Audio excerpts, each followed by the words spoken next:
2025 के विधानसभा चुनावों के मद्देनजर बिहार की राजनीति में वक्फ कानून एक अहम मुद्दा बनकर उभरा। ये कानून मुस्लिम बहुल क्षेत्रों में चर्चा का विषय बना हुआ है, जहां भाजपा समर्थक दल इसके पक्ष में है, विपक्षी दल इसका विरोध कर रहे हैं। मुस्लिम मतदाताओं का रुख चुनाव परिणाम पर बड़ा प्रभाव डाल सकता है।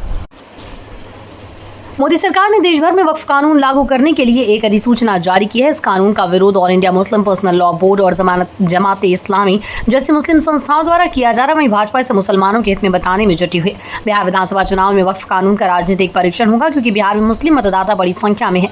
ऐसे में देखना दिलचस्प होगा कि बिहार चुनाव में मुसलमानों का राजनीतिक रुख क्या होगा। बिहार में विधानसभा चुनाव में अब 6 महीने से भी कम समय बचा है। वक्फ कानून का असर पहले चुनाव पर ही पड़ेगा। बिहार की राजनीति इस समय 2 धड़ों में बटी हुई है। भाजपा के नेतृत्व वाले एनडीए के घटक दल नीतीश कुमार की जेडीयू, चिराग पासवान की एलजेपी और जीतन राम मांझी की एचएम वक्फ कानून के समर्थन में, जबकि कांग्रेस, आरजेडी, वाम दल और प्रशांत किशोर की जनस्वराज पार्टी इसका विरोध कर रहे हैं। इस प्रकार बिहार में वक्फ कानून को लेकर सत्तारूढ़ और विपक्षी पार्टियों के बीच राजनीतिक खींचतान शुरू हो चुकी है।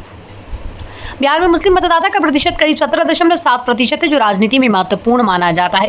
राज्य की कुल 243 विधानसभा सीटों में से लगभग 48 सीटें ऐसी हैं जहां मुस्लिम मतदाताओं का असर महत्वपूर्ण है। इन सीटों पर मुस्लिम आबादी 20 से 40% या उससे भी अधिक है। बिहार के सीमांचल क्षेत्र में खासकर किशनगंज में मुस्लिम मतदाता 70% से अधिक है। मुस्लिम वोटों की राजनीति को देखते हुए ये माना जा रहा है कि वक्फ कानून बिहार की राजनीति में महत्वपूर्ण प्रभाव डाल सकता है। नीतीश कुमार की जेडीयू से लेकर चंद्रबाबू नायडू की टीडीपी, जयंत चौधरी की आरएलडी, चिराग पासवान की एलजेपी और जीतन राम मांझी की एचएम ने वक्फ बिल को संसद से पास करवाने में अहम भूमिका निभाई। विपक्ष और मुस्लिम संगठनों का ये भी मानना है कि भाजपा अपनी संख्या बल के आधार पर वक्फ बिल पास नहीं करवा सकती थी।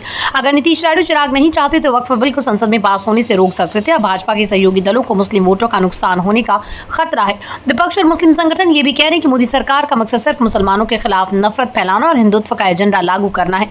मुस्लिम वोटों की राजनीति का महत्व को देखते हुए न सिर्फ लालू यादव से लेकर नीतीश कुमार और चिराग पासवान, बल्कि असदुद्दीन ओवैसी से लेकर प्रशांत किशोर भी मुस्लिम वोटों को अपनी ओर लाने की कोशिश कर रहे हैं। इस बीच वक्फ कानून का समर्थन करने के कारण चिराग और नीतीश का मुस्लिम समुदाय से रिश्ता खराब हो गया। इसके चलते जेडीयू ने अपने मुस्लिम नेताओं को सक्रिय किया ताकि वो इस स्थिति को संभाल सके। मुस्लिम समुदाय ने यह स्पष्ट संकेत दिया कि वो 2025 के चुनाव में नीतीश कुमार और चिराग पासवान की पार्टी को वोट नहीं देंगे, जिससे दोनों नेताओं की राजनीतिक स्थिति और तनावपूर्ण हो गई। आरजेडी ये बताने की कोशिश करे कि वक्फ कानून सिर्फ नीतीश कुमार के कारण आया है। इसका राजनीतिक उद्देश्य स्पष्ट है। हालांकि नीतीश और चिराग के लिए भाजपा के साथ गठबंधन और वक्फ कानून के विरोध के कारण मुस्लिम वोट जुटाना और भी चुनौतीपूर्ण हो गया। बिहार में मुस्लिम वोटों को लेकर आरजेडी प्रमुख लालू प्रसाद यादव अन्य नेताओं से काफी आगे नजर आ रहे हैं। आरजेडी ने वक्फ कानून के खिलाफ खुलकर समर्थन जताया और लालू यादव मुस्लिम समुदाय के साथ खड़े हुए। जब मुस्लिम समुदाय वक्फ संशोधन बिल के खिलाफ सड़कों पर उतरा, तब लालू यादव और तेजस्वी यादव ने भी उसमें भाग लिया। तेजस्वी यादव ने ये भी कहा कि वो मुस्लिम संगठनों के साथ हैं। वीडियो को ज्यादा से ज्यादा शेयर करें, लाइक करें और चैनल को सब्सक्राइब करें ताकि हर खबर आप तक सीधे पहुंच सके।